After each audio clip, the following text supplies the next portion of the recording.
Good afternoon. I'd like to call our informational meeting together for July 30th, and I am Dee Knutson, a city councilor. And thank you for being here with us, and thank you for listening via Channel 16. First of all, we'd like to have the City Council staff report from Deborah Owen. Thank you, and good afternoon, Sioux Falls City Council. Just a reminder that there'll be a land use committee at 5 o'clock today following the informational meeting, and a couple of agenda items. I think one is a review of a section of the city ordinance, and another one has to do with looking for Mike Cooper, but family definition for another ordinance. Just to give an update to the council, the city has bought Gray Bar quite a while ago, and actually that building is being remodeled, and then later this fall we'll have that open for records retention. That now falls within the jurisdiction of the city council, so something that we're working on in the office as well. And I think that is about it. Thank you very much, Deborah. And at this point, on behalf of the mayor, I would like to call Mike Cooper, the Director of Planning, up to make a further introduction. Good afternoon, Mike Cooper, Planning and Building Services.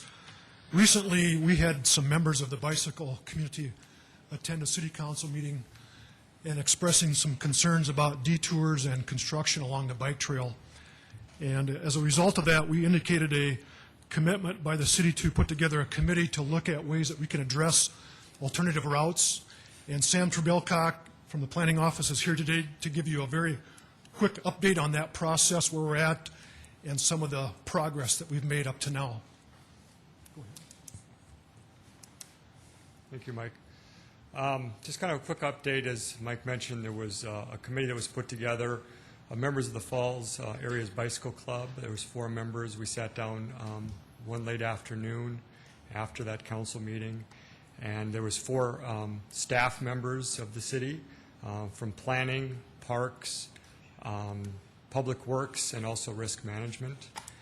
Just to kind of quickly take you through, we came up with some ideas of how we could come up with some alternative routes.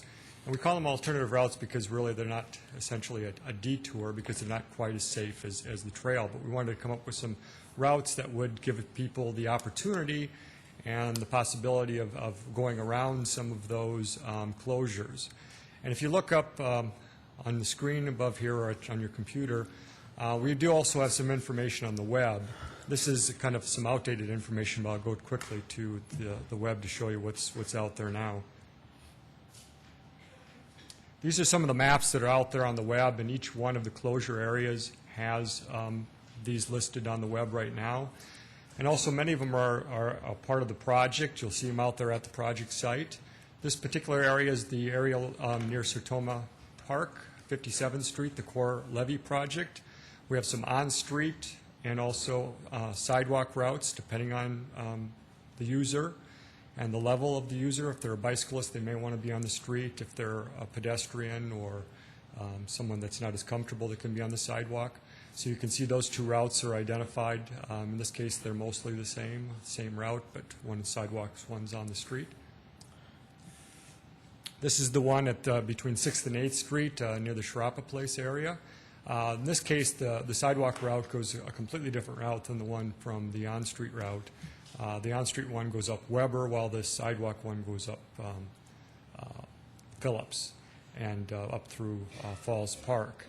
And there's signage on all of these routes, and I'll show you some of the signage, what it looks like here in just a minute. Again, this is up on the website too. This is the route that was down, section of the trail that was down last week. Again, we had some alternative routes up there, and actually a pure detour route that we took it through on the northern portion of this trail up near 26th Street that went through the parking lot. This project went very well and actually is completely open now. It just took 1 week for the reconstruction project to happen. So this is actually fully open now. All the things can be found on the SiouxFallsParks.org website, and you can look a little bit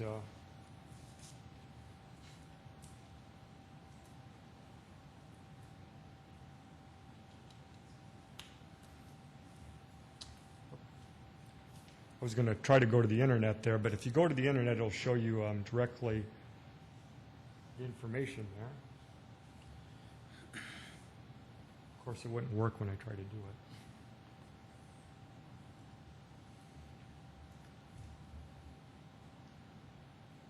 Well, we'll move on. I've got some pictures here to show you.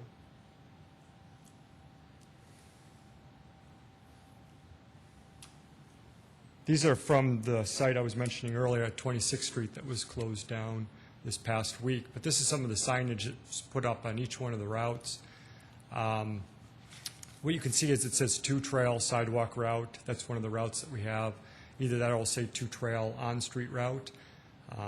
So it tries to give everybody an indication where you're headed. A little closer look at each of those signs, and you can see some of the maps that I mentioned earlier, and gives people a full view of where to go. Along the routes, each one of the signs will say 2-trail, so people get the indication that you're not on the trail, but you're headed towards the trail as part of as the map details as an alternative route. This was the section that was the detour route through the parking lot going underneath 26th Street here. Again, it shows you the way to get there through the 2-trail signs. And this is the actual map zoomed in there on the sign. This is another way that we're trying to show people actually that are out there on the trail how to get around those closure routes. So far, it seems to be working fairly well. We haven't had a huge number of complaints, at least. We're still looking for information from anyone or input from anyone. Obviously, the first time we've done this, so we'd like to always do better each year. So certainly would entertain any questions that you have. Yeah, Vernon, go ahead. Sam, thanks for bringing us up to speed on this. You haven't heard a lot of feedback, you said, yet? Well, we've heard some. From the signs? Yeah. I think overall I'm hearing, it's good that you have them out there. When I've been out there actually on the trails, some people are still kind of looking around where to get to, but you can't have trails or signs everywhere, but I think it seems to be working fairly well. And then going forward, as we have future construction projects, will we have a goal in mind in terms of getting that signage or notice out there in a certain period of time before that happens so people are aware of it? Yeah, what we try to do is show people that, ahead of time, we have these signs that go up that say the trail will be closed probably 2 weeks ahead of time when it will be closed. We've done that a little bit this year. We'd like to do better next year. And then when the signage goes up, it would be actually put up as the closure occurs. But the maps would be available maybe a little bit ahead of time, I would think. And then last, are we tracking at all the usage of the bike trails? Do we have numbers? Do we know, are we seeing increased usage? I mean, that's my perception, but do we have any hard numbers to show that? Well, we do every couple of years do bike trail counts. Okay. And the Public Works Department does that. And so we could kind of track it based upon that. I don't have the information from me to show you that there's dramatic increases in one portion or another, but I think it shows that there's a pretty significant number of people using the trail. Thanks, Sam. You bet. Any other questions, councilors? Sam, 2 quick questions for me is, one, I walked about an hour on the Southeastern Drive path this morning. It's wonderful to have it all finished. It's so smooth and wider and so forth. And a question that someone asked me was, why is one nice section concrete and the rest asphalt? Is that because of flooding, or why is that? As I understand it, it's because of tree roots for the most part. What? Tree roots. Okay. The tree roots in that area are All right. breaking up the area so badly that they need a little more support that concrete could provide. Well, it's done very nicely and very smoothly. I just was curious why, some was concrete. And then the other question is, I have not gone to the website, and I probably wouldn't have to ask this question if I had checked out the new website. But is there a place for comments that people can email comments to you and your committee if they have thoughts on improving the site in any way? I don't know if there's particularly in this section, but there's certainly in other portions of the website. But it's something that we could try to add if you think that's So you a would good welcome idea. input if anyone in the community had suggestions on improving the site and the process and so forth, I'm sure. Yes, absolutely. Any other questions or comments? Thank you very much for the update. You bet. Okay, I'm going to quickly just run through committee reports. Kevin Kavanaugh, would you give us an update on Audit Committee, please? No report for today, but the council and the committee intends to meet tomorrow evening, and on our agenda is the review of our first two audit reports, fraud risk assessment and anti-fraud procedures. Pending the committee's approval of those two reports, I would expect that the council will see those and the public probably later this week. Thank you, Kevin. Fiscal Committee, I realize that Pat Costello is not here today. Would anyone else have anything from the Fiscal Committee they'd like to share? Okay, land use, I know land use is meeting at 5 o'clock today, but Councilor Jameson, is there anything else you would like us to know at this time? Nothing other than those two items we'll be looking at 5 o'clock. Okay, and as far as Public Services Committee, we're a little bit in transition there on chair people, but Councilor Staggers is still handling the campaign reform area, and any report for us? Yeah, there's one thing I'd like to mention. Some of you might be aware, of course, that in the committee we've been talking about the possibility of banning PACs. However, Deb Owen has checked on this, various legal cases, and her conclusion is that it would be unconstitutional for the City of Sioux Falls to ban PACs. And thank you, Kermit. And so I think probably Councilor Costello and I are going to have to move on to another area as far as that topic is concerned. So thank you. I think so. Bob? I think, though, we can limit the number or the amount of, we cannot ban the PACs, but can limit the amount, if I understand that correctly. Is that right?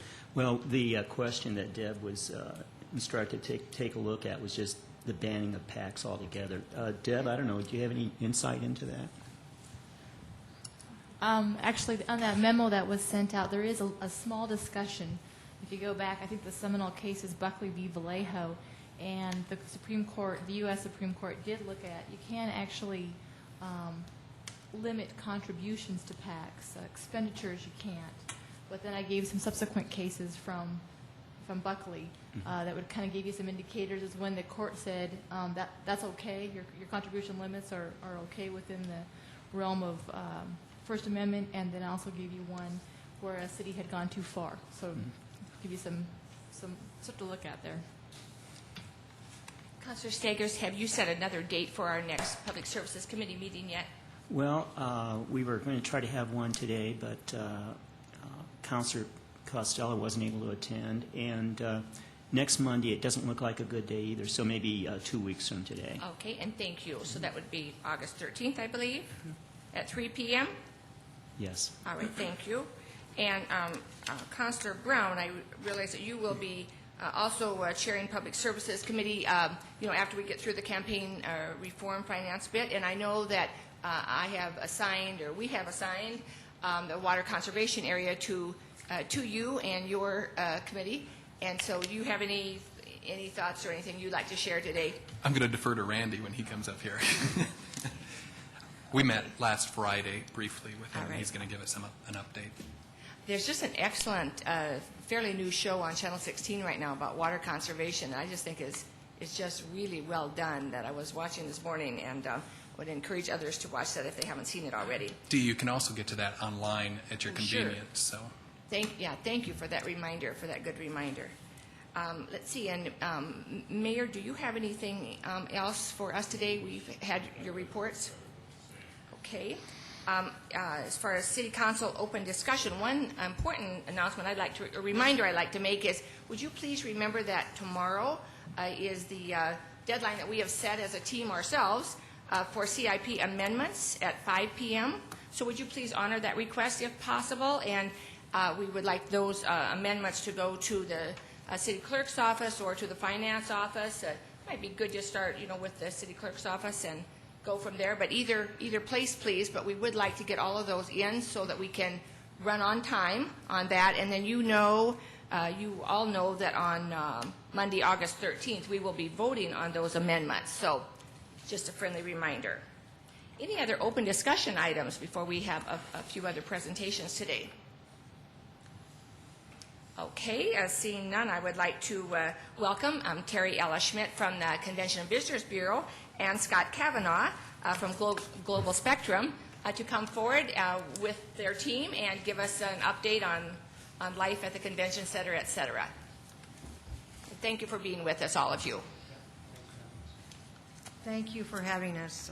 We appreciate being here. I'm Terry Schmidt with the Convention and Visitors Bureau, and I have a crew behind me, I guess.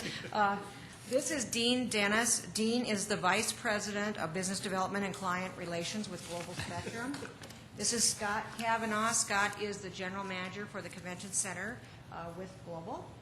And this gentleman is Tom Mobley, and he is the Senior Vice President for Convention Centers. And it just happens, just a little more information for you, he is also a past General Manager of the McCormick Place in Chicago, as well as the Convention Center in Washington, D.C., and has served on, and continues to serve on, multiple national boards for Convention Center management. So anyway, the team, and then the young lady back here who didn't come up is the new sales director for the Convention Center, Allie Brackett. So I'm glad to have them here as well. Just a quick update on how things are going. All I can say is absolutely great. There's a lot of excitement. There's a lot of activity going on. Now, I have to admit, you know, there's always a few bumps in a transition, and there's no doubt that we as a team feel like those are all going to eventually get ironed out. You know, I heard one of these gentlemen say this morning, you know, our job here is to drive more business for Sioux Falls. And then pretty soon I heard, you know, it's just a building. What makes the difference is the city when you're booking a convention center. So it's very refreshing and exciting to have a management company working with us to sell the city that has the city in mind and really cares about the long-term positive effects for the city of Sioux Falls. A couple of examples of what's been going on. We recently had the Goldwing motorcycle group in town, as you all know, and it was really fun because they were a lively group anyway, but I looked around in the opening ceremonies and I saw all of Scott's staff running all around the convention center. Some were taking pictures, some were walking around greeting people, others were saying, "What can I get for you? Is everything okay?" It was very much a team effort between the Convention and Visitors Bureau and the convention center, and those people left feeling very good, in fact, asking when they could come back, which we always like to hear, and most importantly, filling out an evaluation that I think they're going to talk about a little bit, giving their opinion of how we did as a team. So I think you're going to want to hear about that. Other things going on that are really exciting with the new change is that the Convention Center sends out post-convention press releases so that the media can find out how it went, what were the numbers, and do the follow-up. They've also already gotten with Hink and Schultz and have created a logo that is in sync with the CBB's new marketing materials so that we move forward with a similar coordinated look. So that's very nice on behalf of the city. Everything that we're doing, we seem to be planning as one. We never get into know the convention center or know the CVB. There's a lot of the we movement, and when we're meeting with planners already, Scott and his team and my staff and I walk in and sit down together at a table, and to be very honest with you, I don't think the planner knows who's who. They just know we're Sioux Falls and we're all there at the table trying to cut the best deal for them. Additionally, community involvement that I'm already seeing by Scott and Allie as they become citizens of our community is very good. They're very interested in getting involved in the community and volunteering, so that's a wonderful thing to see as well. And bottom line, I say over and over, is that I hear it from them all the time. They're looking out for the best interests of the city. So far, if the past 30 days since July 1, if that's any indication of how things are going to go, I'd say we're on a great climb. There's exciting days ahead. If we have bumps, trust me, we're going to get them worked out, and we're going to do what's best for the city. So with that, maybe, Dean, if you want to make a few comments. Just a couple of things to hit on, too. There's an African proverb that when the music changes, so does the dance. We're dancing. We're hard at it. Scott's hard at it. We're about 100% staffed now. Scott has just a couple of people yet to hire, most of which have been local staff, and he can talk on that in just a moment. We think it's been very effective relationship so far, very transparent and seamless in terms of our operating the facility, and we're just extremely proud to be in Sioux Falls. The city staff's been great. Gary and Mike and Scott and all the folks that we work with from the city have been very, very helpful in moving us forward as well. A couple of other things to note, though, in terms of just an update in status, councilors, are one, we've got the booking software in place, and as you know, one of the issues was actually being able to view a calendar of dates and that access, and that is now up and operational, and so we can all look at the dates, and the booking software is now in place. We have also retained Hinken and Schultz to help us do some design work in regards to our improvements as part of our investment in the facility, and so that creative look at what the facility needs in terms of the new life, the new breath, that's also underway as we speak. The interim offices are set up inside the center. Those offices are in meeting rooms 4 and 5. Those are set up. Scott's got him a nice closet that has turned out real well for you, and he's doing real good there. And I think for the most part, he's really done a good job establishing working relationships with Russ and the folks at the hotel and as well as the Bureau. So I think certainly things are well underway. We're very excited about the first 30 days and looking forward to the next 30 and beyond. So with that, I'll turn it over to Scott for a few comments as well. Scott? Well, I'm still here. It's kind of difficult when you take over a facility of this size and magnitude. And when I look around and the only staff that was in the building was Allie and I said, Allie, who are we going to? Well, it's going to be us. It's kind of exciting to get some staff on board, to get some people on board to help and start getting them in their positions, getting them familiar with the local community. And interesting seeing how, well, they like so is going to move their family to this area, this side of the community, this and here, and everybody has their positive and their experiences, and it's been fun to get acclimated with Sioux Falls to this point. Again, Terry talked a little bit about Goldwing. Just to give you an example, I got a phone call at 10:30. She said at 10:30 we're going to meet at the Milky Way, and we're going to meet the Goldwingers. And I showed up, and there was the mayor, and I'm going, we're having milkshakes with the mayor at 10:30 at night, and talking to the guys that owned the bikes, and they were telling us about all their stuff. And it's a little different feeling than some of the bigger, larger cities. And these folks were coming to us at the end of the Goldwing. Literally, the attendees were saying, how come we have to go to Billings, Montana next year? So we're trying to get them back, not next year, but the following year. We're working on getting them back. But that's the type of feeling we want these people to have, that they're coming home. And that's really exciting for us. Getting the full staff on board and getting ready to go. We as Global have a lot of tools in place to how we score, how do we set rooms, how do we keep track of our finances. None of that's been in place to this point. And now we're starting to get those things implemented, and it's kind of getting more comfortable and used to the way we operate. So we look forward to getting those implemented in place, in the same time developing these relationships. So we're grateful to be here. It's nice, when you have questions and stuff, you can turn around and ask icons in the industry, what's the best way to approach some of these things? And the support we're getting from our corporate office. We've had others from our other buildings we have, corporate support, come in and help us through some of these transitions, and it's been very helpful for us. So we're moving in the right direction. We're excited. And again, with Gary and with Mike and with Scott Rust, just with the day-to-day stuff, have been enormously helpful. I mean, it's just incredible the things that they're willing to do and help us do, and we appreciate that from their standpoint. And we do feel like we're partners in this. Mr. Mobley. Thank you. I was just telling some people this morning that 37 years and 3 weeks ago I spent part of my honeymoon here at the falls. So I couldn't afford to go to Niagara Falls, but I came to Sioux Falls. And my wife and I, we had family west of here.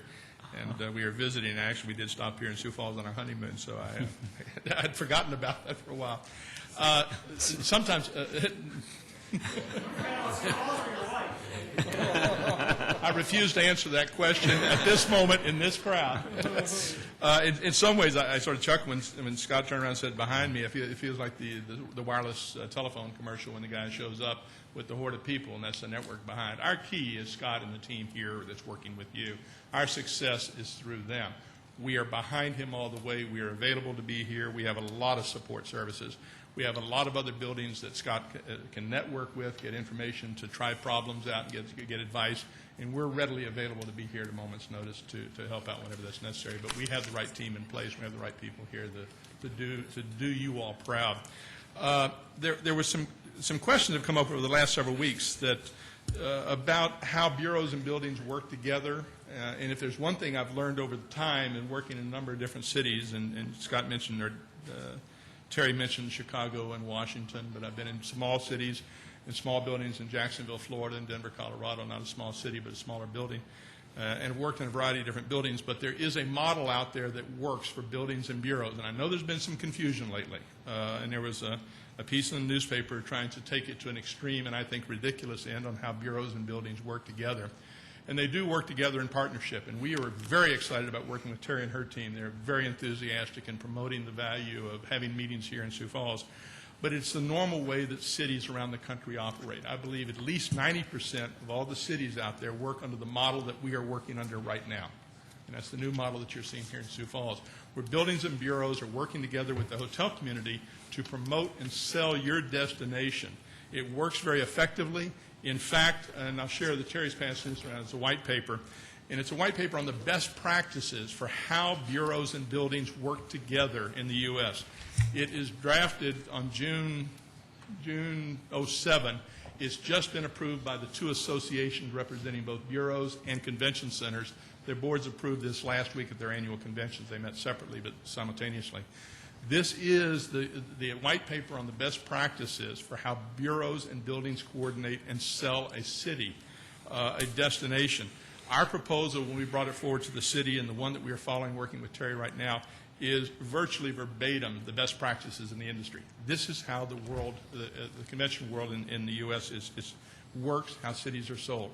It's driven by our customers. Our customers are looking for long-term dates in a city, and they realize that it's more than just the building. Dean referred to that. It's more than just the convention center. It is the destination. It's the hotels. It's the availability of facilities. It's other attractions. It's restaurants. All of those things together are what a convention is booking. It's not just the building. It's not just one hotel. And the perfect group that the model is based upon to coordinate all of that is a Convention Visitors Bureau. So if you have the time, take a look at this. First 3 pages are probably the most telling. How we are working and how we are working together with the Bureau and the rest of the hospitality community is exactly what you will see in here, and has been labeled by both groups as the best practices in the industry. And I assure you that at least 90% of the cities out there are following that, and all of the successful cities are. So thank you all for your time. Any questions from any of the counselors? Counselor Litz, please. I have some questions for Scott and Terry, I believe. You guys can gang up on me if you want.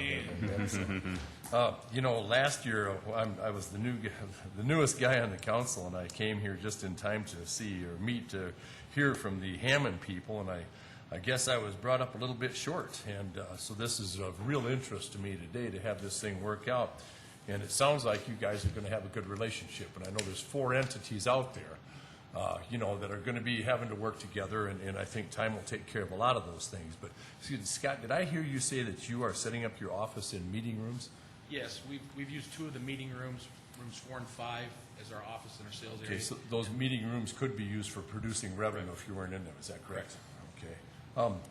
How many, now so far, Scott, you've got yourself and this young lady over here. There's 2 staffers that are going to be doing the bookings, is that correct? Is that No. I have a staff of 4 salespeople. Allie's the director of sales. We have 3 other salespeople. 2 of them started today, and 1 starts next Monday. So we're excited. We did steal one of Terry's staff. She wouldn't pay him, so I stole him. Great guy, but we wanted someone who's familiar with the market. And so you have 4 staff people, including myself. Oh, so okay, all right. 4 sales staff. We understood Terry's a little short of money here, so. Yeah. Yeah, that's why she couldn't pay him up. You know, can you explain to me the difference between the 18-month versus the short term? Terry, maybe why would you want 18 months, Terry, versus the short term? I'm going to bring What's the the real benefit? expert in the industry up here. Every time, thank God you didn't use the word icon. When staff uses the word icon, I remind them that a relic and an icon are not too far apart, and I consider myself a relic. It really is driven by the customer, by the convention market that's out there. Lutheran Women is booked here in 7 years from now. There are some groups that book even further out. But when they're booking a community, they're booking long-term because they know to get an available room, block of hotel rooms and to get a convention center that are available at the same time, they need to book that far out. Typically, conventions are booking at least 18 months out. This is not it's not an arbitrary number. It's somewhat based upon the customer base that's out there. Some cities will book, use a 13-month, some 24. 18 months is the norm in the industry. So conventions are booking that far out, and that's where that number comes from. It's not that the Bureau will only deal with 18 months out and the center will only deal with 18 months in. That's sort of the differentiator between conventions and non-conventions that aren't generating the great economic impact for the community. Some conventions might book short-term. There are cases when a group cancels another city and may book short-term. We still want that effort to be coordinated through the Convention and Visitors Bureau, backed up by Scott and his team, along with the hotels. And there may be some events that aren't conventions that may want to book further out. And then through the coordination with the Bureau and the building, that will be done. So the 18 months seems to be a mystery that people hang on, but that's what our customer, that's coming from the market that you're dealing with. They book that far out at least, and that's where that's coming from. Also, Terry, the last time I talked to you, you were looking to add staff onto people for your newfound responsibilities. Where are you at with that today? Well, we are working with Gary and Jean and Mike on that very topic. We're working on the budget and what exactly our needs will be. Obviously, there are only a few months left in 2007, so we were working on an amount of money to bring forward to you to get us through 07 to do the sales, and then, of course, we will bring in an 08 budget request as well. Well, do you have that amount? Do you know what it is, or can you say that today? Or? Well, we're working on it. We're putting that together, and we're meeting, and I would guess be bringing that forward soon. Okay. Well, if you say you got an amount you're working on, then if you've got 3 months, that's good. From where? When do you start that then? Well, I'm just assuming that if it goes through the process that you all would have to go through, and there would have to be like a first reading or second reading or anything like that, that it would put us toward the very end of September if we bring it forward within the next week or so. So and then it would be October, November, December, January. So 3 months. So could we extrapolate that the amount of money that you're going to get for those 3 months times 4? Would that be the amount that you'd be looking at then when you bring the number to us? Unless we decide to start out with 2 dedicated people. My initial request back when the RFPs were due was for 4 people.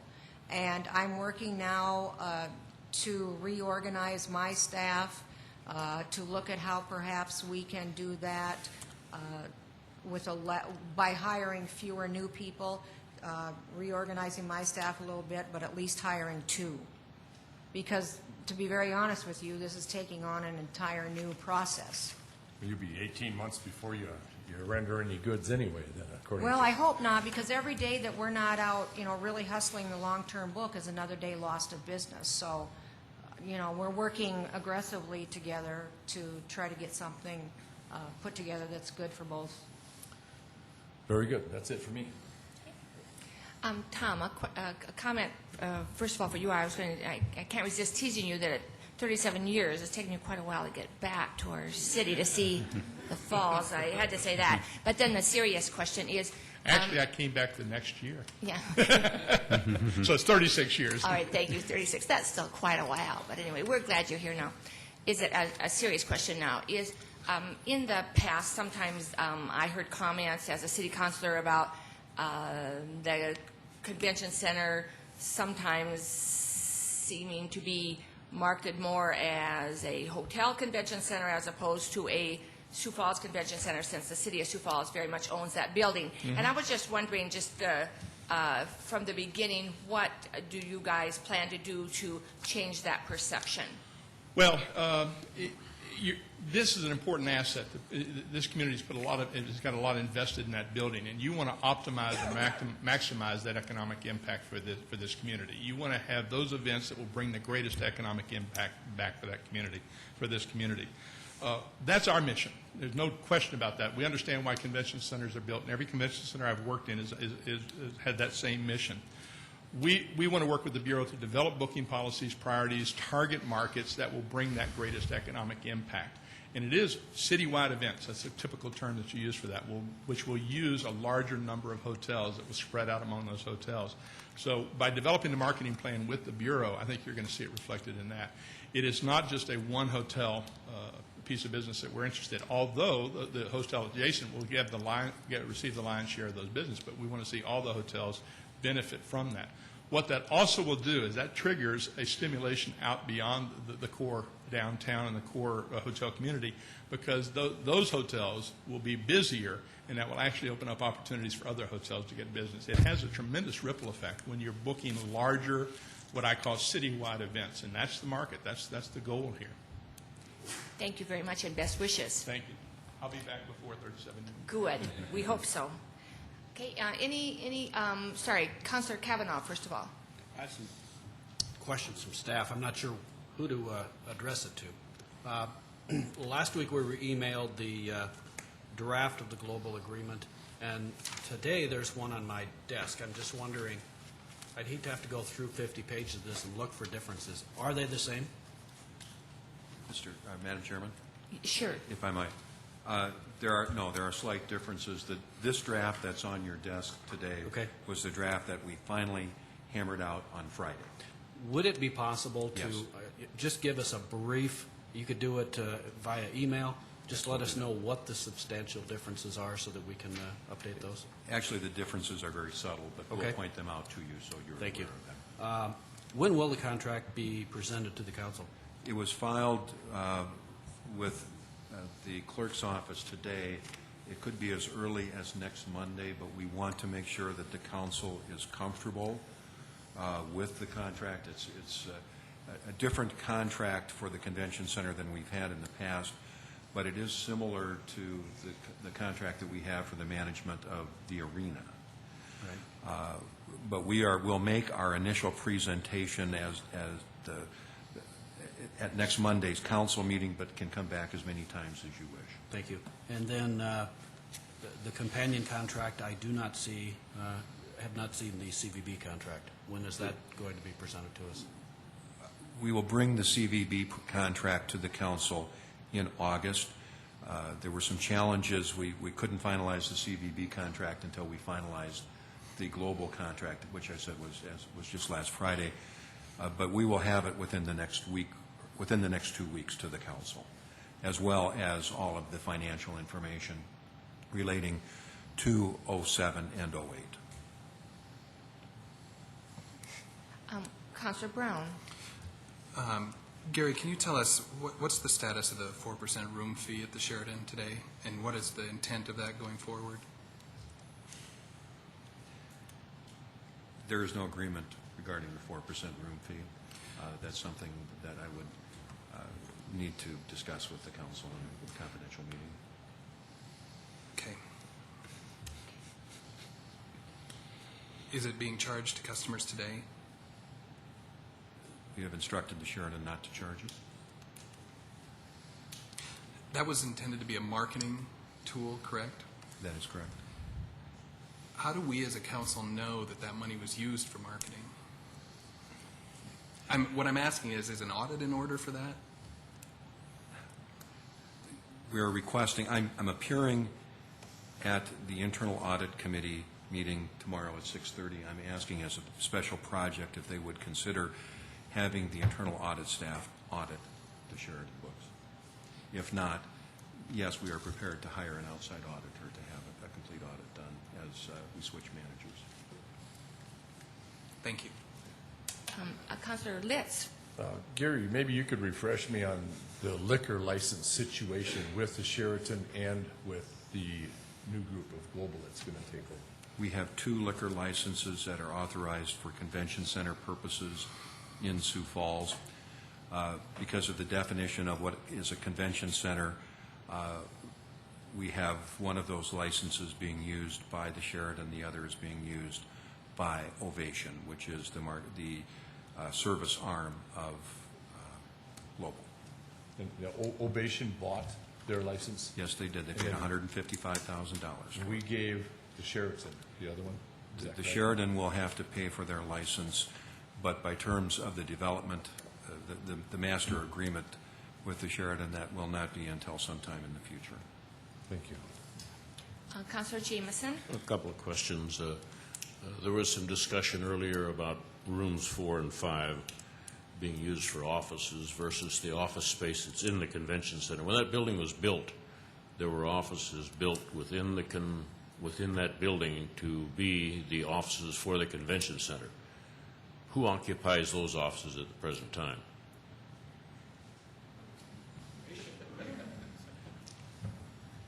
Right now, those are occupied by SMG, Russ DeCurtins, and his staff. The hotel had 3 or 4 staff members in there as well as part of their convention center sales staff. They have since vacated those. Russ is in those, has the rest of those offices at this point. If I might, Mr. Chairman? Yes. Those offices are going to go to the CVB sales staff for the convention center. Okay, that's what I was getting at, because, and where will SMG move to then? SMG will stay where they're at, but the offices that were occupied by the Sheraton will now be occupied by the CVB. Okay, thank you. And then back to Vernon's question concerning the 4%. I understand Rapid City made a citywide room fee, and they use that to fund their convention and visitors bureau. Is that an option for Sioux Falls? Yes, it certainly is. It's a business improvement district that is specifically authorized by statute to be citywide, and you can charge up to $2 a motel room night. Those funds to be used to operate your convention center in CVB, should you choose to do that. But something like that does need to originate with the industry, because it is a business improvement district. But currently, you would have to establish a citywide business improvement district and not just the downtown one. Well, you could establish a business improvement district of any size you want, but for this purpose, you're specifically authorized to establish it citywide should you so choose. Okay, thank you. Councilor Kavanaugh?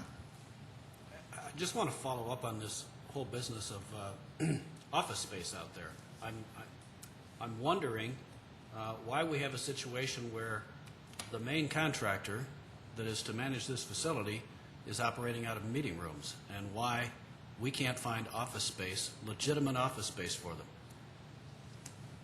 If I might? Yes, of course. Yes, that is a challenge for us, and it's something we will be looking at. The problem is SMG manages the arena, but there is no office space in the arena, so they have been in the shared office space with the Sheraton. However, because SMG and Global are competitors nationwide, we could not put them in the same office to protect their own secrets. I think within the next 12 months, things will sort out much differently than they are now, but it's what we can do at this point in time. If I could, Madam Chairman, we have some plans to make some renovations to the arena in terms of locker space, I believe some meeting rooms. Would it be possible, is it possible that we can take a look at office space in the arena for SMG? Yeah, I think everything is being looked at the present time. Okay, thank you again very much, CVB and Global Spectrum, for being with us today. So we do wish you well. Madam Chair, could I just ask Terry, we just had an announcement today on another event that's coming to Sioux Falls, and I don't know if everybody's had a chance to hear that or not. If you could just mention that Okay. we have coming to Sioux Falls. Right. Just Saturday, Bill Gross from Augustana College traveled up to St. Cloud to the Northern Sun Intercollegiate meetings. I keep wanting to call it, whenever I see NS, it's Northern State to me, but anyway, Northern Sun. And he presented a bid on behalf of Sioux Falls for us to now start hosting a new event called the Holiday Hoops Fest. Remember the old holiday basketball classic years and years ago? I think the last one's maybe like in '89. So between the newly formed Sports Authority, the CVB, and Augustana, and some of the other entities, he was able to bring it to Sioux Falls, and so it will start here in 2008, and it will be over that Thanksgiving weekend. So it's exciting, and it's another new event for Sioux Falls, and they're starting out with a minimum of a 2-year contract, and if things go well, hopefully we can make it an annual. They'll have eight women from the conference teams and 8 men teams, and they play between Augustana and the arena, so they'll play. It's really a neat deal for Sioux Falls. Thank you for sharing that with us. Thank you. I had heard about that possibility, so I'm very pleased. Thank you for your work on it, Terry. Okay, now back on the topic of water conservation on this warm day with only 94 degrees. And Randy Jansen, will you come forward, please, and start out this presentation? Good afternoon, Randy Jansen, Water Plant Superintendent. Wanted to bring you up to speed just briefly on how we're doing on our water conservation. Councilor Brown asked me to do that. And I think the best way to do that, just keep it very simplistic, is to go and say, okay, up to the year to date, in 2006, we treated 4.7 billion gallons of water, year to date. In 2007, today, we've treated 4.6. So that's an improvement. However, some of that is weather-related, obviously, but we're about as warm this July as we were last July, if not more. The average day currently for the month of July in 2006 was 38.8 million gallons of water a day. The average day in 2007 for July is 39.8. So we were doing 1 million gallons more this year than we were last year. However, there's always a however, max day in 2006 was 44.6 million gallons of water. In 2007, it is 42.6. So we're actually down on max day. So what we've accomplished, yes, the month of July is very, very warm, and we are actually treating more water this year than last year. However, our peak day and our peak hours are down, which helps the stress on the system. And that basically was the goal we started out to accomplish. We wanted to take some stress off the infrastructure system out there. Last year, we had 15 high-service pumps running out of a total of 16. This year, we've had 13 out of the 16 running. So this is a good accomplishment to date anyway. So, wanted to bring you up to speed. I believe that's what you were asking for, correct? Randy, could you also just talk about the river flows, because I know the public's always interested in that as well. Absolutely. The river flows currently are 124 CFS as of today. We have set a limit to go to once a week watering when we hit 50 CFS, so we're still holding our own relatively well.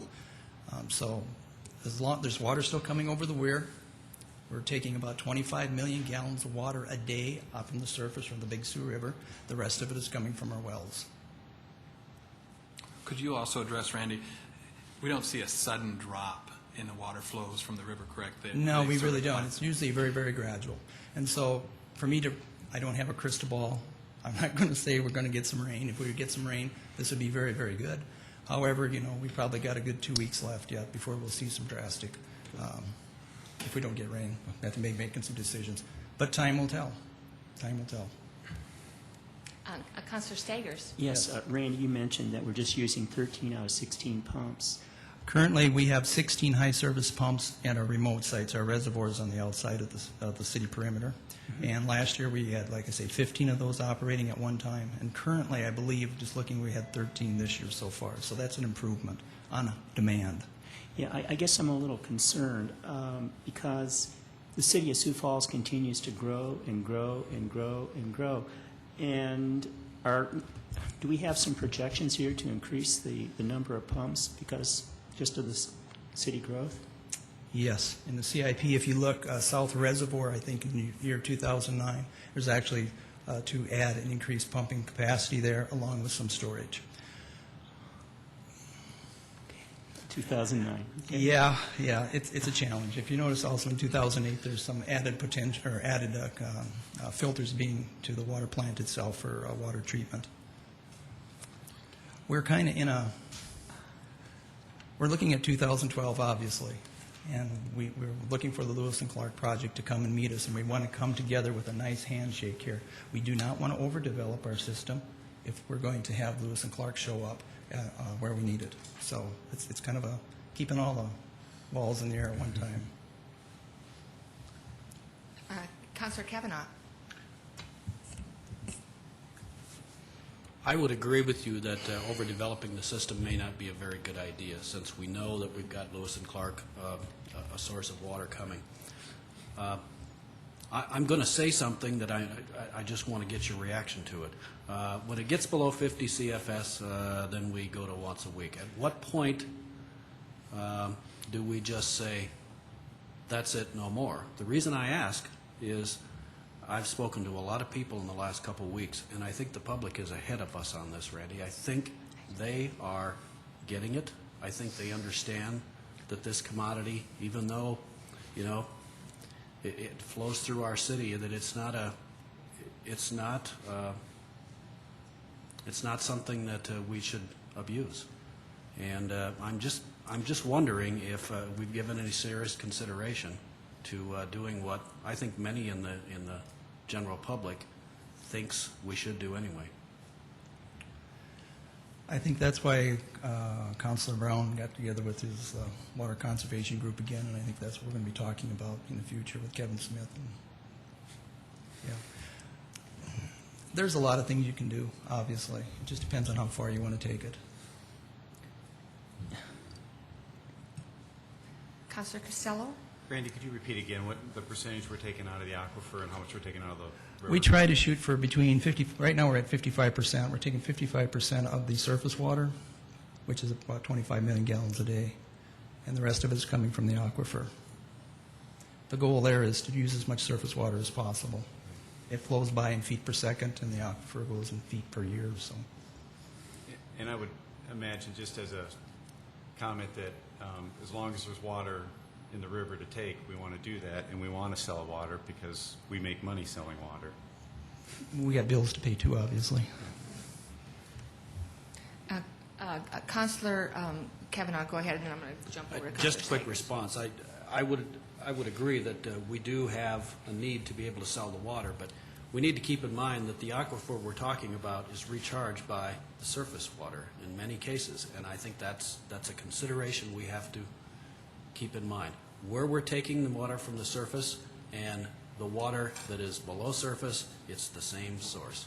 We have to keep that in mind. Councillor Stakers. Yeah, maybe this is an impossible question to answer, but I've always wondered, what percent of the water that we don't use that continues down the Big Sioux, down to the Missouri, down to the Mississippi, goes into the Gulf of Mexico?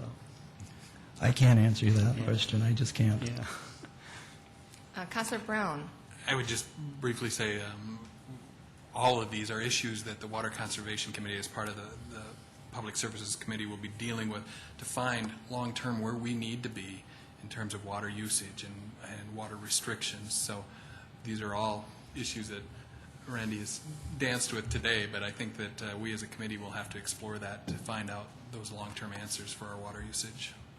And Councillor Brown, when you're ready to schedule that meeting, you just let us know, okay? I will do that. Okay, and Randy, thank you. I believe you have an introduction or Yep, I have one more item on the agenda today. Okay. Today I have the pleasure of introducing to you a group of individuals that will be participating in a study for enhancing water conservation through landscape design and lawn irrigation management. The group here today, and I'm going to have them raise their hand as I mention their names here. I've got Dr. Dennis, let's see, Toddy, state climatologist, Todd Trojan, professor of agriculture engineering, SDSU, Crystal Stewart, Extension Educator with the Minnehaha County Extension Office. I've got Hal Warner, retired Extension Irrigation Specialist. And I also have Tim Stefanich from Public Works, environmental engineer. And for the presentation today, Dennis will be providing you the information of a study, including the funding and the partnerships and the project goals of a grant that we've just acquired. So, thank you, Randy. you bet.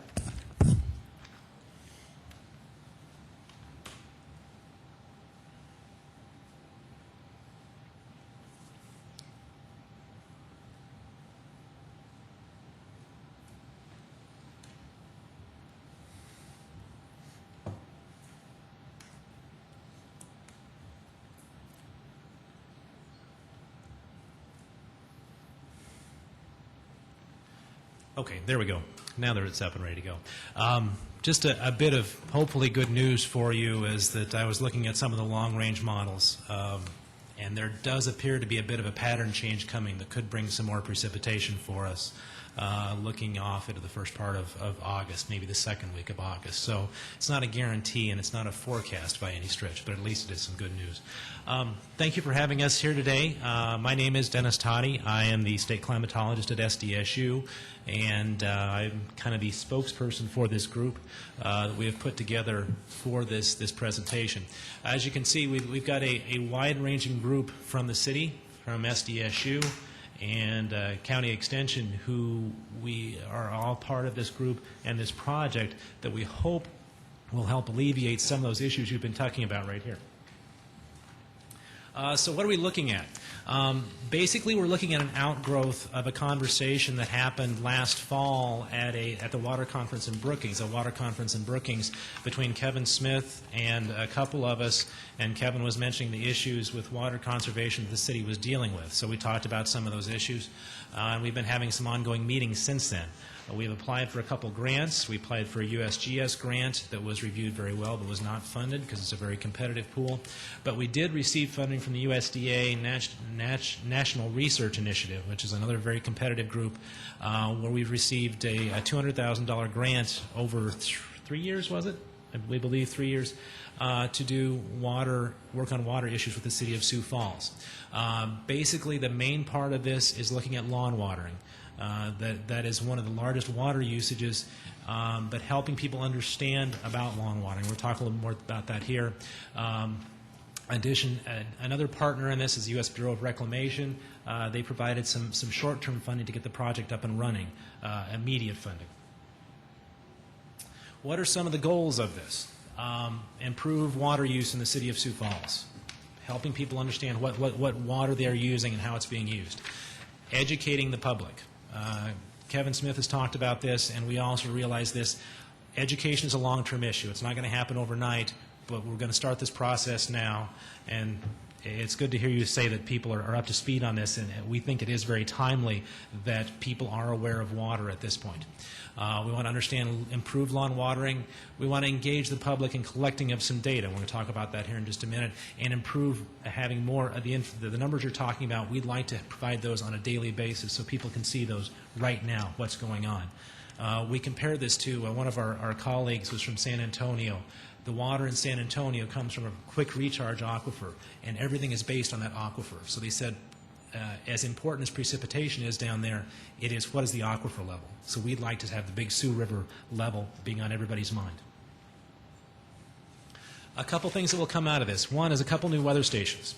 Not only for additional weather information across the city, where we'll get temperature, relative humidity, wind speed, rainfall, and we're making sure this is rainfall, not snow. We could add snowfall to this, but it would be an added cost to this, and solar radiation. What all those add to is looking at estimating evapotranspiration, is how much water are people's lawns using. We'd like to give them information on that so they can have in the back of their mind, okay, I want to conserve my lawn, and I want to conserve water. Okay, where's that balance? We're going to try to help them understand that balance. How much water is my lawn using? How much is falling on it? The current data will report every 5 minutes, and then we'll give a daily update on lawn water use and evapotranspiration. One place we are going to engage the public, and you have a pamphlet in front of you for something with an interesting nickname called Cocoa Raws. This is something that came out of the Colorado State Climate Office, the state of South Dakota currently joined. Basically, it's a volunteer precipitation monitoring effort. We would like to get 50 to 60 or more people across the city observing precipitation. The official station is still going to be at the Weather Service, but as you all know, and under a couple situations recently, precipitation can vary widely across the city. So we will be producing a daily map from these volunteers on how much precipitation has occurred across the city. So not only are we going to tell you how much water your lawn is using, but we'll be able to tell you how much water has fallen across the city, so you can strike that balance between those two. And we're going to need to be recruiting volunteers for that. And we'll be able to provide some rain gauges for these people to do this and some training. I'm going to turn it over to Todd Troyan now. He's going to talk a little bit more about the irrigation aspects of this. I think these next 3 slides aren't in your handouts. I'm sorry about that. These are all based on things that came from the Irrigation Association, irrigation.org. This is an industry-based group that allows some of us technical folks to come and visit once in a while, but it comes from the industry. We also have spoken with some of the industry folks here in Sioux Falls. We look forward to working hand in hand with them as we move forward, and I invite them to contact us if I haven't talked with them yet. So the 2 things we want to talk about here are, first of all, the system auditing, where we actually go out to the lawn and measure the performance of the irrigation system, the uniformity, and the application rate. So we know exactly what's going on the lawn. If we think we're putting on 1 inch an hour, but it's actually only getting 3/4 of an inch an hour, then we can't manage it properly because we don't know what's going on. So we actually go out and measure the system, not to find problems, but to be able to manage them properly. And then secondly, the Smart Water Application Technology, SWAT. This includes the new smart controllers, where we can actually link our our turf water use measurements to these measured systems then, and apply the amount of water that the turf actually needs, or maybe less if we want to stress it some. And finally, then, this is all part of the SWAT program is also a partnership with EPA and part of their Water Sense program. So we're tied in at many levels here.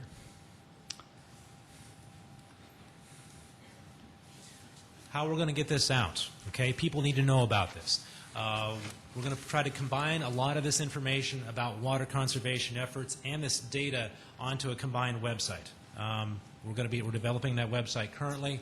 We hope to get our friends in the media, newspaper, TV, public access TV, and any other capabilities of getting this information out to people. It's no good if people don't use it. So we're going to try to do that as much as possible. And that's where we're also going to work with the Extension Office in trying to get that data out to people. The City of Sioux Falls contribution, they're going to assist with some of the water customers and getting some of that information about water data. We will protect any data that we get. I don't think they're going to be sharing anything with us that should not be shared anyway, but we want to be able to track water use, how much water is being used. That's our measure, is how do we track how much water is being used. We're going to work on some of those records, tracking some of that, and work on some of the reviews of the reports right now. This has been a great avenue of cooperation between the Sioux Falls Public Works, the South Dakota State University, and the South Dakota Cooperative Extension, Bureau of Reclamation. The landscape industry has been cooperating with us so far. They're on board with this, as it seems. The public is going to be involved in this, not only being in tune with this, but helping us collect data.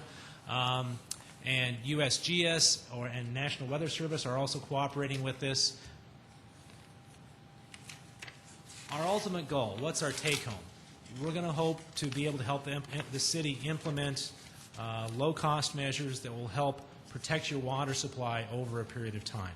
That is our goal as well as yours, that we think we have the expertise to help deal with some of those questions that you were bringing up just now. This is our contact information. We'd be happy to answer any questions about that right now or at any time. Councilor Stagers. Yes, the focus seems to be on conservation of water. Is there any proactive measures, for example, like developing cistern systems or to collect water, after rainfall and use that or not? Well, what I've introduced to you here is based on what was, we wrote a grant to the USDA, so we're talking about we have to meet the objectives, otherwise they'll be very upset with us if we don't meet those objectives. But how we will work with this, we are open to any avenues of introducing, I believe you guys had something on rain barrels, introducing rain barrels for people who want to, if we could get it to rain, then the rain barrels would be useful. But the lawn watering and the water conservation, those are the outcomes that we have to meet for the grant. But we are open to introducing any other avenues that we can. Councillor Jameson. One of the things that was talked about some years ago when we had some dry weather was, I think they called it Sierra-scaping.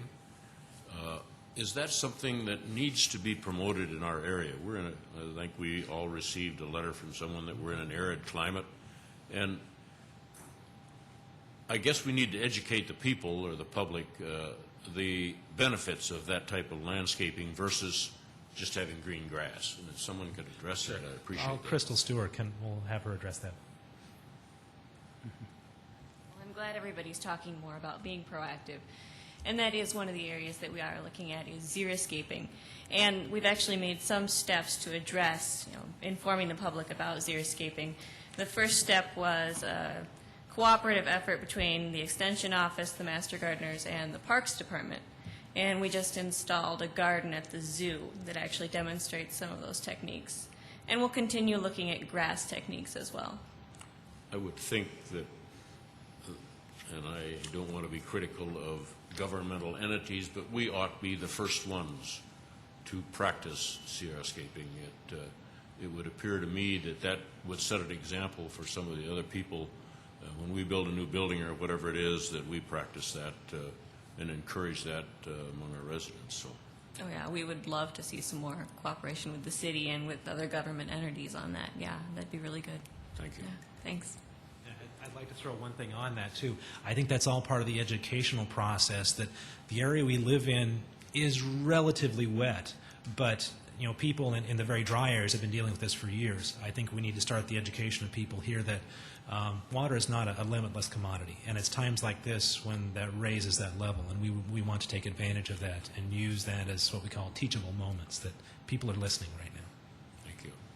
Councillor Jameson, your question reminded me of what I learned on Channel 16 this morning about how good buffalo grass is as far as this topic is concerned, and that out at the Sertoma outdoor campus that there's an area that has been planted with in a very area that's very subject to lots of sun and traffic, and it's been planted in buffalo grass. That was a very interesting segment. Councillor Benega. The only comment I have, Dennis, is it seems like one of those teachable moments, if you will, is when we send out water bills. And it gets everybody's attention. And I'm wondering also if we'd be able to use some of your partners and ourselves to be able to use that as a survey tool to get people involved in giving you the opportunity to move forward with this grant. I'm seeing lots of head nods. I think that's a good thing. It's a good thing, yeah. Any other questions, councilors, for this team? Thank you all for being here and best wishes with your study. Before we have our finance report, I'd just like to remind all of you that tomorrow night at 7 p.m. we are going to have another Whittier neighborhood meeting, and this particular meeting at Eastside Lutheran Church, where most of our meetings are held, will focus on the new pilot recycling project that's going to get underway really soon. So please join us if you can, and I know there's an audit committee meeting about the same time, but if you're free, we'd love to have you. And with that, our Director of Finance, Mr. Rowenhorst, would you come forward and review our last report, which we have had in our mailbox?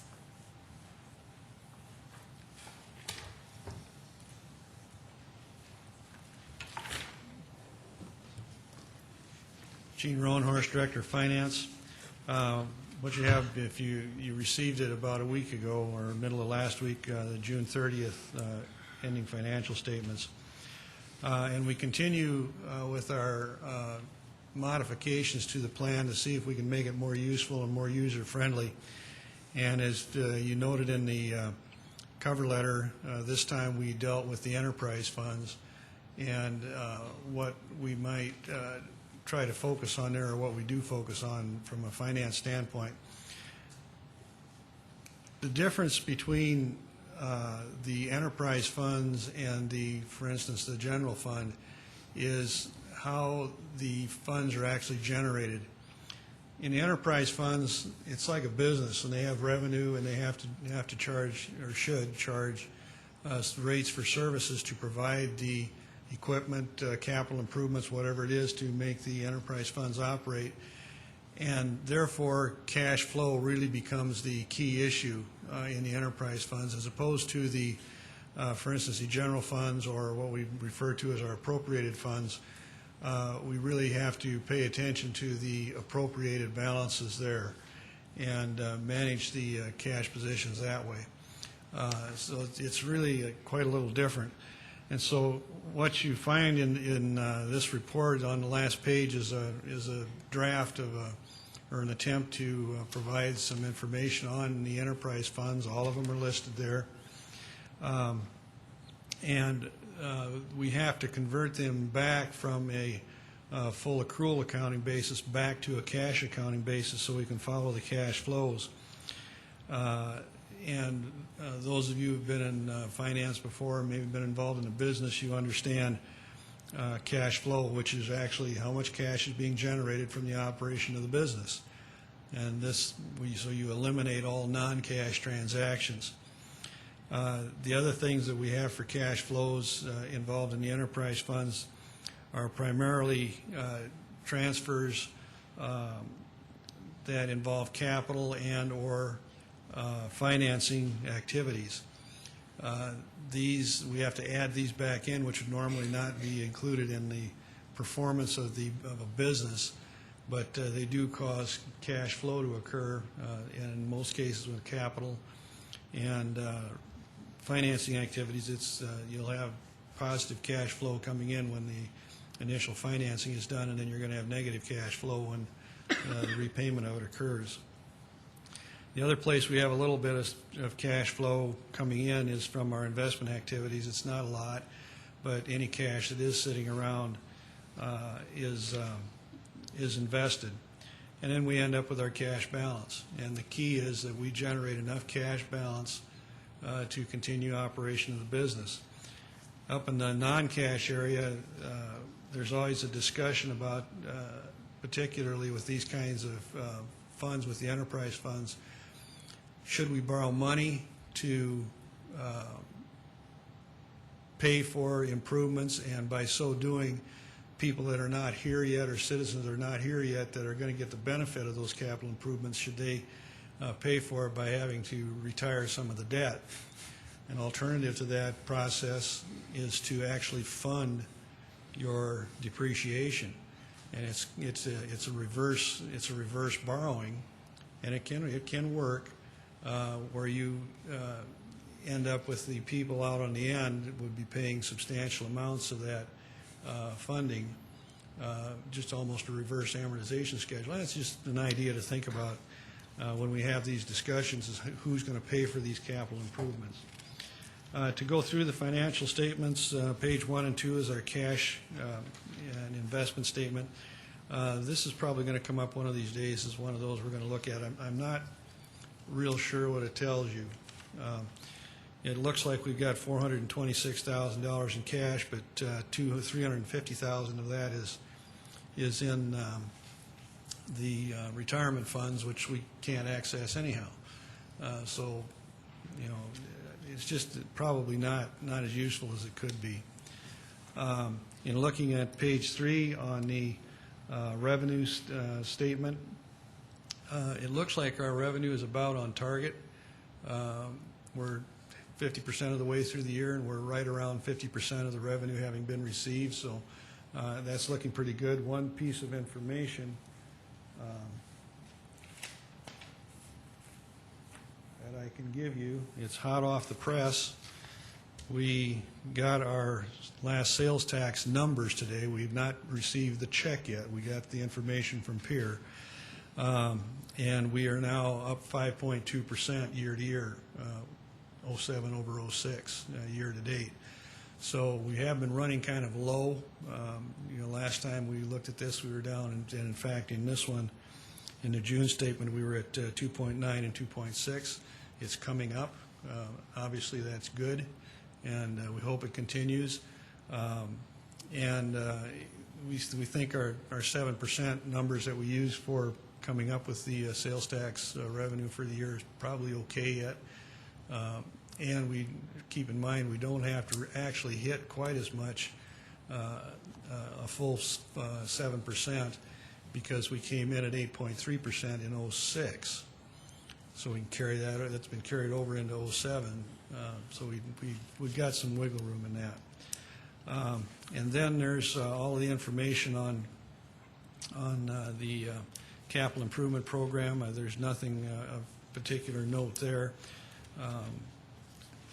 So with that, on the debt situation and our outstanding debt, we have $204 million outstanding, $259 million authorized.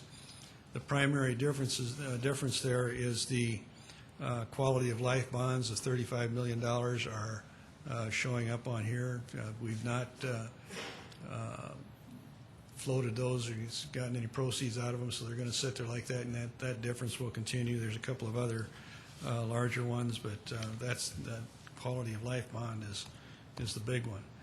Are there any questions on the financial statements? I've got a couple of other things, Madam Chairman, too, also. But Okay, Councilor Stagers? Yeah, Gene, on the quality of life bonds, when are we going to sell those? Do we know yet? This is one of those things, we have the opportunity to not sell them until as late as probably February or March. So we have this is one of the things you don't get to not forecast interest rates.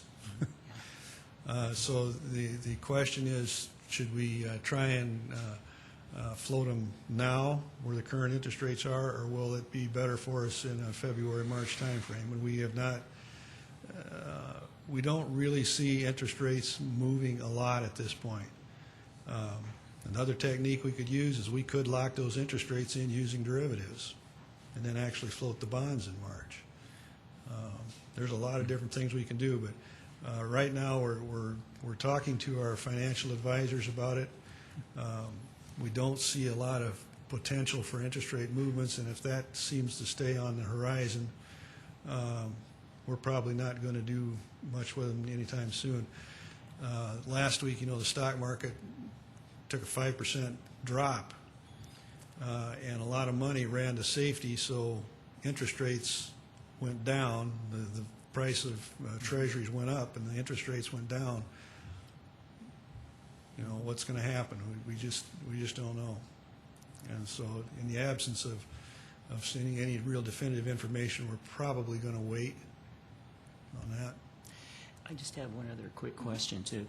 How long would it take to make a decision? Can you make a decision in 24 hours or does it take a week, or what kind of lead time do you need? We would start the clock running, from the time that we just say, yes, we're going to get it done. It's probably going to take 60 to 90 days to actually issue the bonds. Okay. Takes that long. Councilor Kavanaugh? Well, I recall one of the reasons for needing to authorize the bonds was a timing factor, having to do with certain work at Harmadon and probably some design work for the pool and maybe the library. Don't we have isn't the clock running now in terms of being able to go back and pick up the money we have obligated or spent on some of these projects? Yes, it is. And that's an 18-month clock. It is 18 months. Yes. I thought it was more like 90 days. No, it's 18 months. So we have that window there. If we do not issue the bonds, one of the things that's going to get a little tricky is we're essentially going to have to borrow money from some of our internal funds to cover the bond issue, and it'll show up again in '08, and we'd actually double up our budget for accounting purposes. And that's one of the things that's playing in our mind, whether we want to fool around with that particular transaction at the end of the year. Doesn't mean anything other, it's a bookkeeping entry, but it does double up the budget numbers because we would have to reappropriate the money in '08. Councilor Jameson. If I remember correctly, the reason for authorizing the purchase of the bonds so that you could issue those at any time you needed to in the future, is that correct? When we authorized that quality of life bond? Yes, within the spend down, once those were issued, the clock started running. And that's an 18-month clock, so we have got some wiggle room. But yes, that's why it was done. Okay, thank you. Okay, go ahead on your, or Councilor I Kavanaugh. have another question or two on the Okay, sorry. finance report. Bank franchise tax, I'm looking at page 3, Gene. And you may have already addressed this with us previously, but can we anticipate more of that, or? The bank franchise tax, if you recall, we got a big shot last year, and those actually come in a little later in the year. Okay. Than your other taxes. Franchise tax returns are due, if I remember right, sometime in a May timeframe, something like that. So it's going to be down from '06. We were told by the State Department of Revenue that it will be down at least $900,000. They did not disclose to us why that was going to occur, other than to say some businesses leaving the state that they know about. We don't. And then on the same page, Fund 253, sales use tax. I'm always confused by that large number. That the sales use 253 is the second penny, right? Yes, it is. Why is 73 million in there? And I can't answer that question for you. But Okay. I'll If you could give me- send you an email on it. Okay.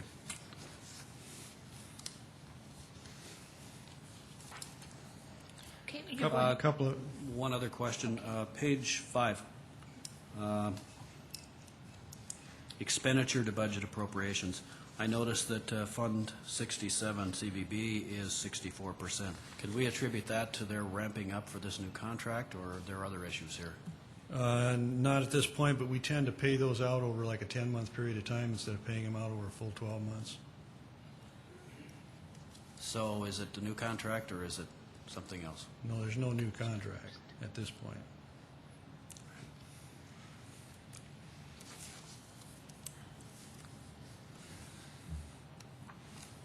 Okay, May I go on, ahead and Madam continue Chairman? with your other. One thing I wanted to draw to your attention is we will be bringing up for council's consideration some proposed adjustments and amendments to the CIP and OSEP.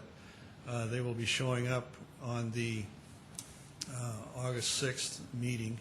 This is for '07, and it's typically something that we do. We do this once in the spring, and about this time of the year, again, we do it when we've most of the contracts have been let, and we know kind of where the money is going, and we've made some adjustments, request some adjustments on the part of the council for that. You'll have a memo in front of you that will include both an ordinance and a resolution. The resolution will be attached to the August 6th first reading of the ordinance, and then, of course, on August 13th, both the ordinance and the resolution, the ordinance would be up for its second reading, and then the resolution would be up also, since it only needs a single reading. If you have any questions about any of those projects that are being adjusted, probably the biggest one is in Public Works, where there's $2.3 million. It appears that what happened in there is we have we had money in the Water Reclamation Fund, money scheduled to go from this sales tax over to Water Reclamation to pay for the costs of some of the capital improvements over there, primarily some bond issues. And with the change in rates, the Water Rec Fund is now capable of handling that money itself, or handling that obligation. So it freed up that transfer that we could use it for another project, and that's being put to the 57th and Cliff Avenue and to Minnesota Avenue to increase that particular project. That's the biggest one in there. The only money that is coming up that is actually use of unreserved fund balance is $259,000. That's downtown historic revitalization, which is some facade money for $100,000, $50,000 for North Phillips Avenue Visual Arts, and then $109,000 is being added to the Public Works 57th Street Cliff Avenue to Minnesota Avenue. So that totals $259,000. That leaves us with an estimated unobligated fund balance at the end of the year about $1.2 million. Councilor Kavanaugh? Since we just got this today, I haven't had much of an opportunity to look through it, but I'm always intrigued by whenever there are amendments to the CIP, we see new projects, and I realize things change, but I often wonder, what about the projects that have been delayed, taken off the table, thrown from the current 5-year window out to who knows when? I'm just concerned about what is happening to existing projects that are being taken off the table. And I think some of this we had, is it $500,000 that we're getting from the Uptown sale? I'd like to have someone explain to me where that $500,000 is in this whole picture, and how much of it is being used on new money and how much of it is being used to go back and fund existing projects. The funds, the unobligated funds in the sales tax fund are not segregated. So when that money comes back, that $500,000 will come back and will go back into the cash funds and the unobligated fund balance of the sales tax, and actually what happens then, it goes back through the CIP committee to be decided where that money, and not the $500,000, what money may be taken out of that pot, of which the $500,000 is a part of, and be distributed. That's part of what generated the solutions that you have here. Is the CIP committee met last week, went through all of these different projects, and these are the ones that were approved and recommended that the council appropriate for. And then one more last thing, the special assessment bond issue will be coming up. We will be here on the 13th with that. We have some numbers from a financial institution that's going to finance the transaction. It looks pretty good, and we will have that here on the 13th. It will require an ordinance because it is debt, and this will be for the bond anticipation notes, which will have a life of about 18 months. And then after that, the actual special assessments will be kicked in. Whenever the projects are actually finished and wrapped up, then the special assessment bonds will kick in. But in any case, it can't be any longer than 18 months from the time that we start the bond anticipation notes. So you'll be seeing that starting on the 13th. We'll do the first reading on the 13th, second reading on September 4th, I think it is, whatever that Tuesday is. To go do that. So. Councilor Stakers has a question on this topic. Yeah, it's a little bit different, so I was waiting to the end here. I was wondering, this year the city is projected to spend $296 million, and then the mayor has suggested that next year we spend $362 million. There have been some people asking me, why are we spending so much more? What is a good answer to give as to why we have such a large increase? Primarily capital improvements. The biggest one is to the water treatment plant. Okay. Is the biggest one that we have. Plus, we've got some other SRF type stuff that will be coming online. But the big one is the water treatment plant. Do you know how much that is offhand? I don't know, do you know how much? 50 million? 15 million that's there. So is there anything else I could say? I mean, that's 15 of... I'll send out an email to you to give you the details on Okay. what the difference is, but it's primarily funding for capital improvement type things of that nature. Okay. If you remember, the general fund is only up 5%. Total spending's up, what though? What percent? Is it 18%?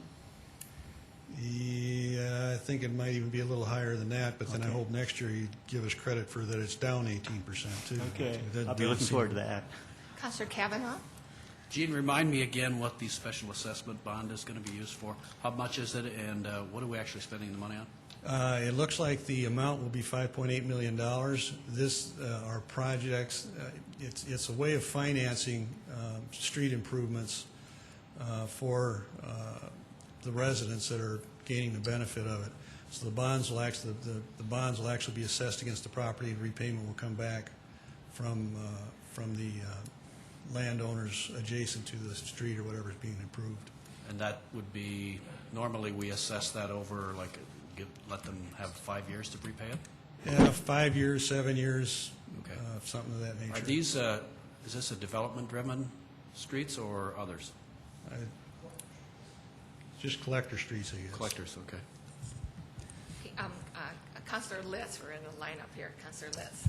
Gene, Mr. Staggers just reiterated some numbers that I read, I believe, in the Argus Leader, but as I remember last year, we had a budget of $328 million, of which we spent $295 million. Now, this new number of 360, does that include a budget reserve in there as well? No, there's no budget, like in a general fund? Yes. No, there is no contingency fund in the general fund. That was, if you remember that right, that was our contingency fund that we did have in there was taken out last year. It was about $750,000, $800,000.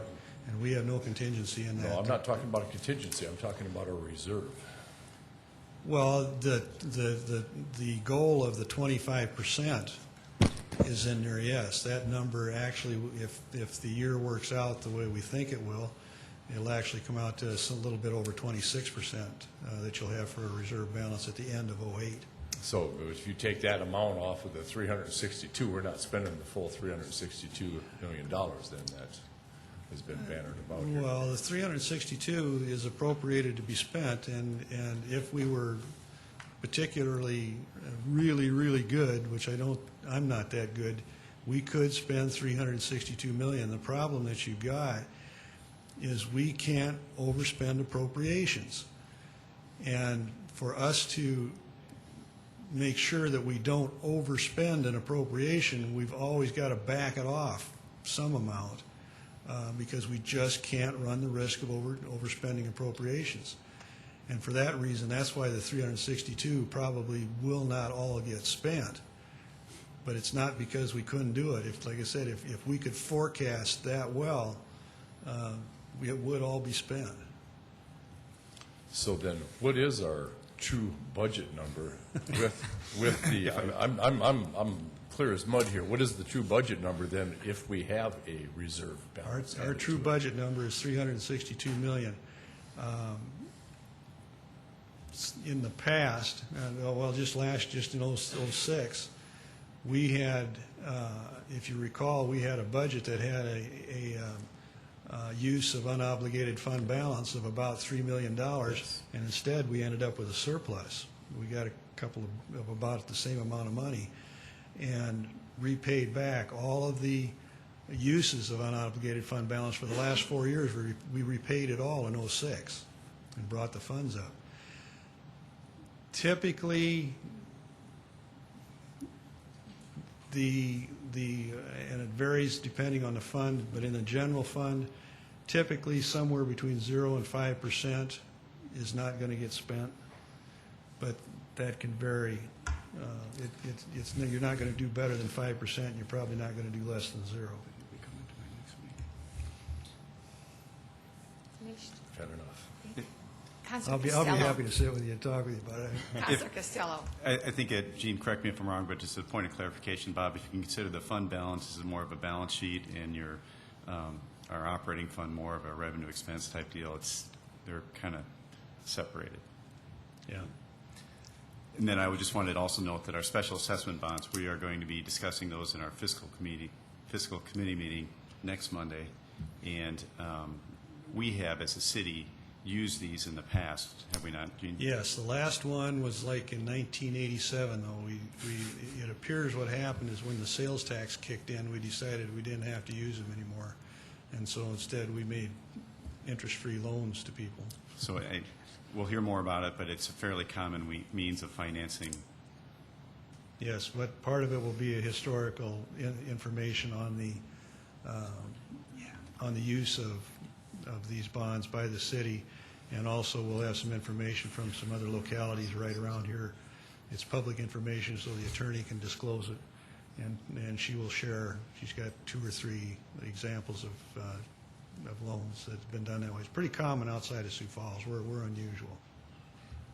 Right before I go to your question, I believe the fiscal committee is going to meet on August 13th at 5 p.m., not August 6th. Is that correct? Okay, and Councilor Stagers. Yeah. Back to the budget for next year. The revenue projections that we're going to have is, I think it's, what, $357 million? Yes. So what you said, that we probably aren't going to spend the whole $362 million. I don't like to have a budget that's not balanced. So it looks like we will be able to actually balance it, maybe by spending just 357 instead of 362. You will not balance the 362 with the 357. Right. I mean, so we have an unbalanced budget right now. No, you do not have an unbalanced budget. Your resolution was for the general fund of 100, and that general fund has 110 million out of the 357. That is balanced. And if you looked at the numbers, it was 0 in that particular one in your summary. The other ones involve a lot of the capital expenditures and that kind of thing. Sure. And so there will be uses of fund balances in some of those, particularly in the enterprise funds. But they come back next year. Yeah. But we have, okay. Okay, so, well, I mean, just when you talk about a budget of $362 million and revenue of $357, I mean, that's unbalanced. I understand, though, that we're going to use probably some of these reserve funds. Is that right? You have a number of other funds besides the general fund, and some of those will use unobligated fund balance. Okay. So it's 2 out of $247 million. In there could be about $5 million of unobligated fund balances used. But being technical, it is unbalanced, right? No, I won't agree to that comment. 362 to bringing revenue of 357? It is a balanced budget by the use of unreserved, unobligated fund balances. So why don't we include those in so we can get it up to 362 or 363 for revenue? I think technically we could insert a line that says use of unobligated fund balances that would in fact balance the budget. Yeah. Councilor Costello, I believe you have another question? Gene, on the capital improvements, isn't that where we've run into our carryovers and carry forwards? Absolutely. And so I mean, it is balanced, but with carryovers and carry forwards then. That would be part of it. But if I can just say, I mean, yeah, I mean, we're assuming it's going to be balanced, but why don't we reflect that by actually showing it? Instead of having 357, why don't we actually show that we're going to have more revenue than 357? I mean, to me, it's just... These things are prepared by accounting standards set by the GFOA, and we can only include and not include what those rules tell us to. So, notwithstanding that it is using unobligated fund balances, the numbers are set out. You have the GFOA, you have state law. There's a lot of things that we have to deal with as far as how we put the budget together. At this point, I'd like to ask Councilor Stagers and the Finance Director to discuss this further on their own if we could, so we could just keep going. And on the topic of money, I just would like to remind those of you who are present today and our listening audience that our budget hearings will be right here at Carnegie on August 7th, 8th, and 9th. And on that Tuesday and Thursday, the 7th and the 9th, we'll meet in the evenings, beginning at 6:30. And then on Wednesday, we'll meet from 1:30 to around 4:30. And we do welcome input from all of you in this budget process. Do you have anything else for us, Finance Director? I do not. Thank you very much. And I would like to just call a 5-minute break, and then we are going to go into executive session on pending litigation, and I will need a motion at that point, but I'm going to just call a 5-minute break. Just 3-minute break then. And yeah, I'll take a motion to go into executive session. So moved. That's a second. Second, Jameson. Jameson, anyone opposed? Aye. Okay. Now we are in executive session. We'll start again in 3 minutes.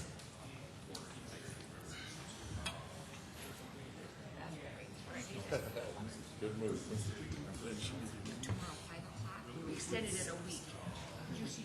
Yeah, it was going to be a week ago, and now